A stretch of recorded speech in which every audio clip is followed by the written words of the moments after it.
안녕하세요, 여러분. 이승재 강도사입니다.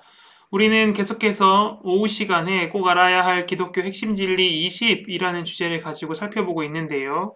오늘은 그 18번째 시간으로 그리스도가 다시 오실 때에 어떤 일이 일어나는가에 대해서 살펴보고자 합니다. 여러분은 미래에 대해서 얼마나 알고 계신가요? 교회 역사 가운데서는 미래에 대해서 많은 논쟁이 있었습니다. 그리스도의 재림, 천년 왕국, 마지막 심판, 불신자들의 영원한 형벌과 신자들의 영원한 보상, 그리고 새하늘과 새 땅에서 하나님과 더불어 사는 삶 등 많은 것에 대한 이야기가 있었습니다. 특별히 오늘 살펴보고자 하는 마지막 일어날 일들에 대해서 연구를 많이 했는데요. 그것을 우리는 종말론이라고 부릅니다. 오늘은 그리스도가 다시 오실 때 어떤 일이 일어나는가에 대해서 한번 같이 살펴보고자 합니다. 여러분, 예수님께서는 반복해서 이 땅을 떠날 것이다 라고 말씀하셨습니다. 그런데 이와 동시에 예수님께서는 또 이 땅에 다시 돌아오겠다라고도 말씀하셨습니다. 예수님 자신을 비롯하여 사도 바울 그리고 요한 또한 그 내용을 성경에 기록하고 있습니다. 요한복음 14장 3절에 보면 예수님께서는 이렇게 말씀하십니다. 가서 너희를 위하여 거처를 예비하면 내가 다시 와서 너희를 내게로 영접하여 나 있는 곳에 너희도 있게 하리라. 이렇게 얘기를 합니다. 또한 데살로니가 전서 4장 16절에서 이렇게 기록되어 있습니다. 주께서 호령과 천사장의 소리와 하나님의 나팔 소리로 진이 하늘로부터 강림하시리니 그리스도 안에서 죽은 자들이 먼저 일어나고, 또한 요한 1서에서도 그가 나타나시면 이라고 이야기하며 예수님께서 다시 이 땅 가운데 올 것을 우리에게 알려주고 있습니다. 그런데 여러분, 우리가 이와 관련하여 한 가지 유의해서 볼 것이 있습니다. 그것은 바로 재림의 때를 그 누구도 정확히 알지 못한다라는 겁니다. 마가복음 13장 32절에는 이렇게 기록되어 있습니다. 그러나 그 날과 그 때는 아무도 모르나니 하늘에 있는 천사들도 아들도 모르고 아버지만 아시느니라. 또한 데살로니가 전서 5장 2절에도 이렇게 기록되어 있습니다. 주의 날이 밤에 도둑같이 이룰 줄을 너희 자신이 자세히 알기 때문이라. 이렇게 이야기하고 있습니다. 예수님께서는 분명히 다시 오실 것이다 라고 우리에게 가르쳐 주셨습니다. 그런데 여러분, 우리는 그 때를 자세히 알지 못한다라는 것을 우리는 성경을 통해 알 수 있습니다.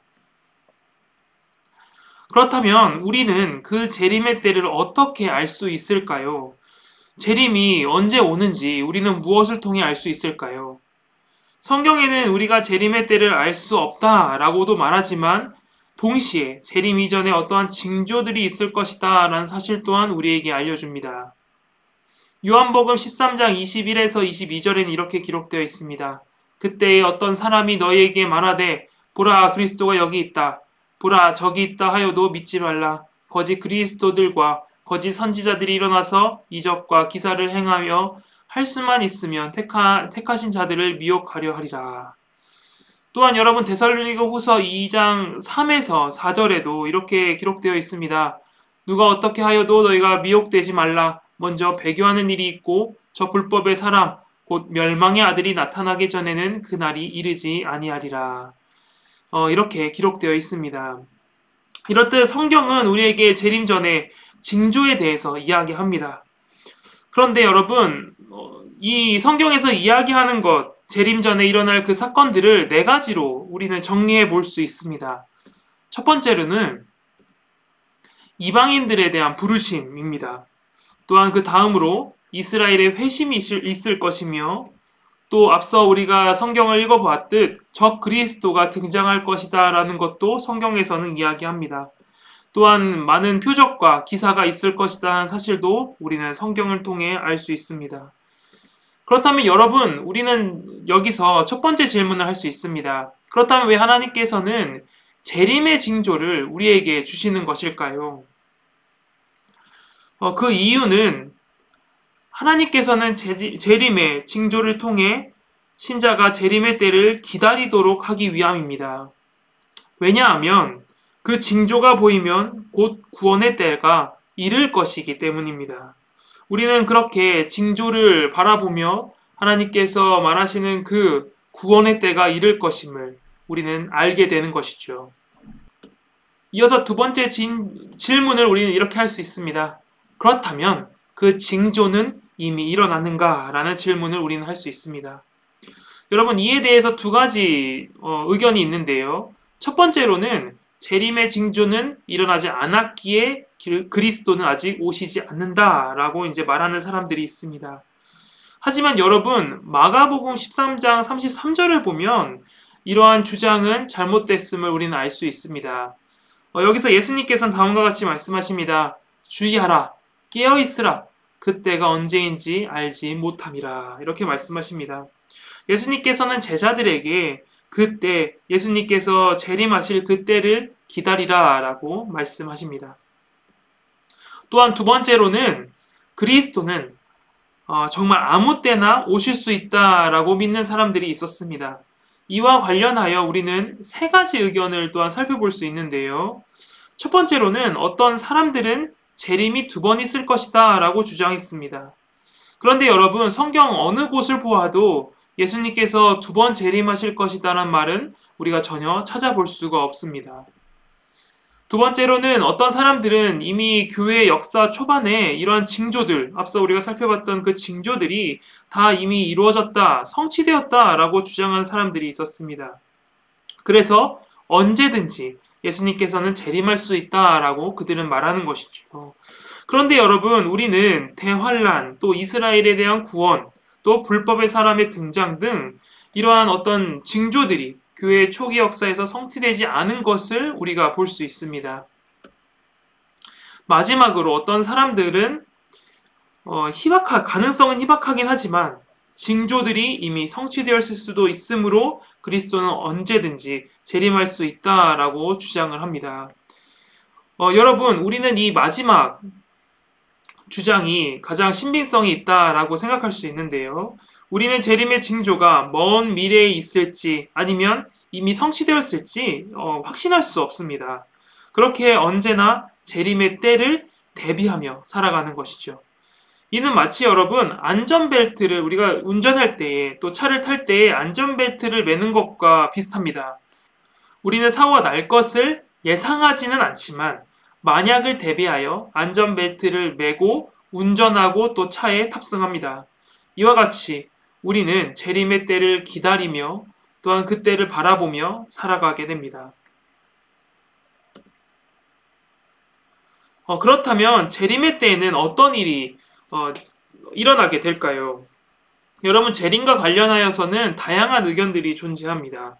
이러한 견해의 차이는요, 요한계시록 20장 1에서 6절을 어떻게 해석하는가에 대해서 이제 달려 있습니다.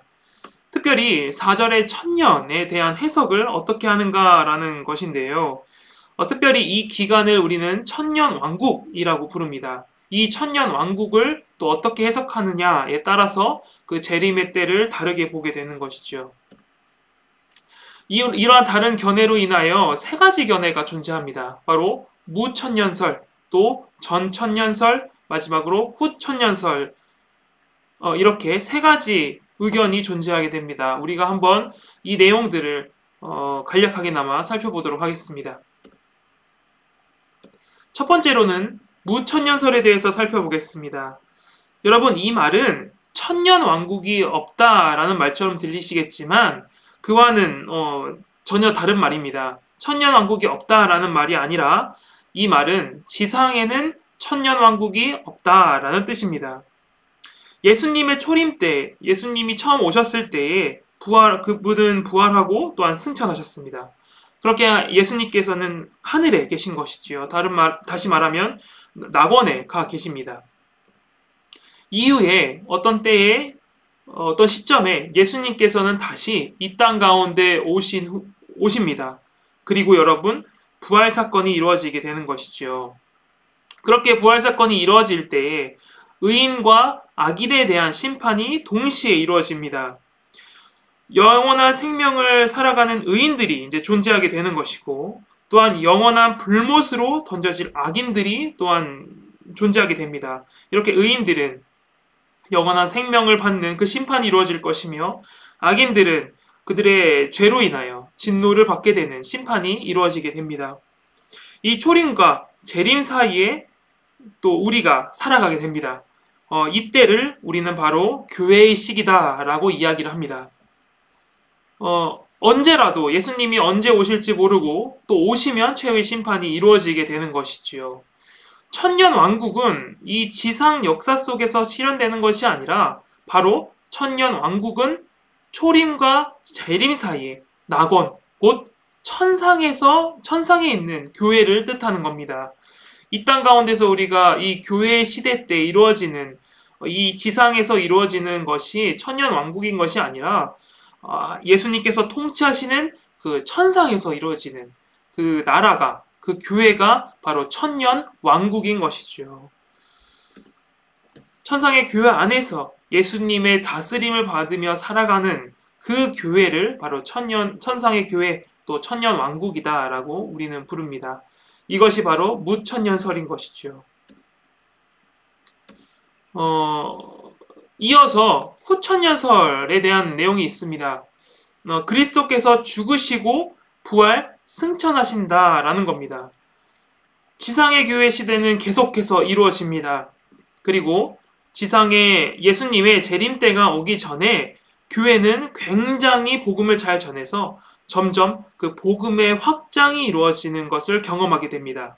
그리고 복음의 확장으로 천년 왕국이 거의 이루어질 정도가 되게 되는 것이지요. 그렇게 복음이 확장되어 갈 때에 악인들은 이제 저항하게 됩니다. 그리고 영적인 통치가 이루어질 때에 이 지상에서 앞서 우리가 무천년설에서는 그 천년 왕국이 천상에서 이루어진다라고 얘기를 한다면 이 후천년설에서는 이 지상에서 천년 왕국이 이루어지게 됩니다. 그리고 그 끝에 악인들이 교회의 복음에 대해서 반란을 일으키게 되는 것이지요. 그렇게 되었을 때 주님은 재림하셔서 악인들을 괴멸시키십니다. 여기서의 특징은 두 가지를 볼 수 있는데요. 복음의 확장에 대해서 아주 낙관적으로 본다라는 겁니다. 계속해서 복음은 확장되고 이 복음이 계속해서 온 땅에 전해지게 된다라는 낙관주의를 갖고 있는 것이죠.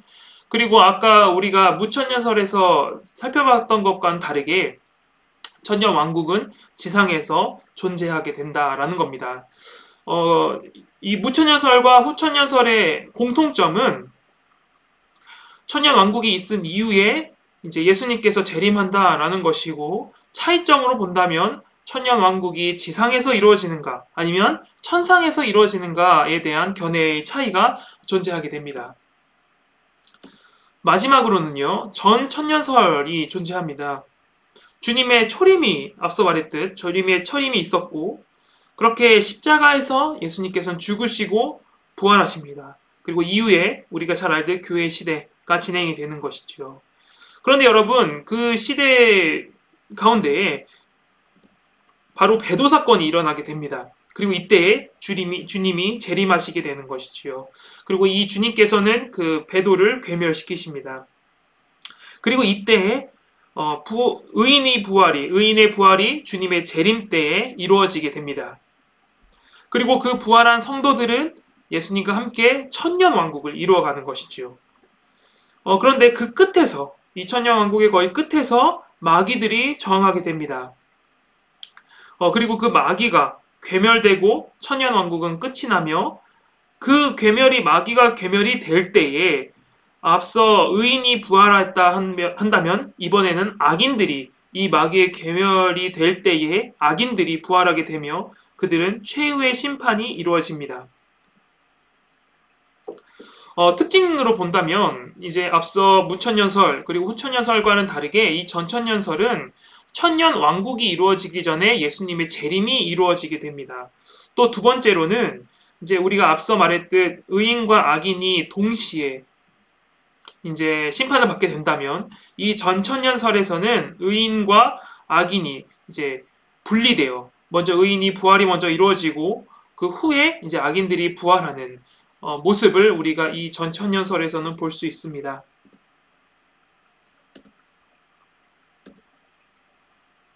다른 견해들에 대한 유의점이 있는데요. 무천년설 그리고 후천년설, 전천년설은 모두 교회 역사에서 인정되어 오는 견해입니다.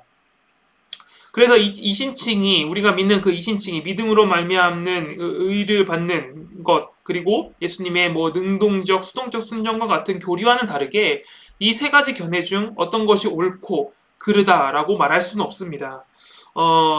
제 의견을 굳이 물으신다면 저는 무천년설이 맞다라고 생각하고 그것을 기반으로 이야기를 합니다. 성경 전반을 봤을 때 이 무천년설 말하는 게 가장 타당하다라고 저는 생각하고 그렇게 이야기를 합니다.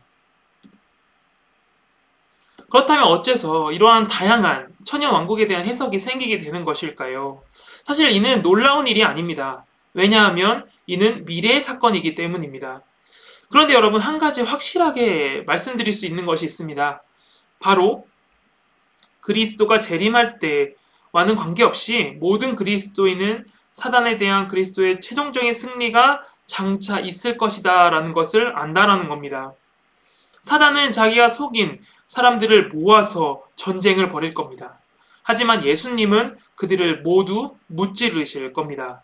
그렇게 예수님의 멸하심을 당한 사단은 불과 유황못에 던져지고 그곳에서 영원한 고통을 받게 될 겁니다. 요한계시록 20장 10절에는 바로 이 내용이 기록되어 있습니다. 또 그들을 미혹하는 마귀가 불과 유황못에 던져지니 거기는 그 짐승과 거짓 선지자도 있어 세세토록 밤낮 괴로움을 받으리라.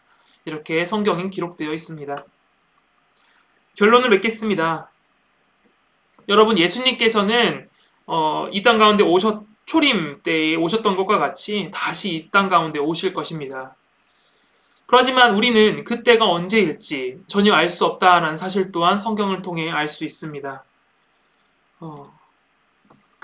하지만 그때가 온다라고 한다면 사단과 악인들은 모두 제압되고 고통 가운데 살아갈 겁니다. 하지만 반대로 의인들은 부활하여 영원한 생명 속에서 그리스도와 함께 기쁨 가운데 살아가게 됩니다.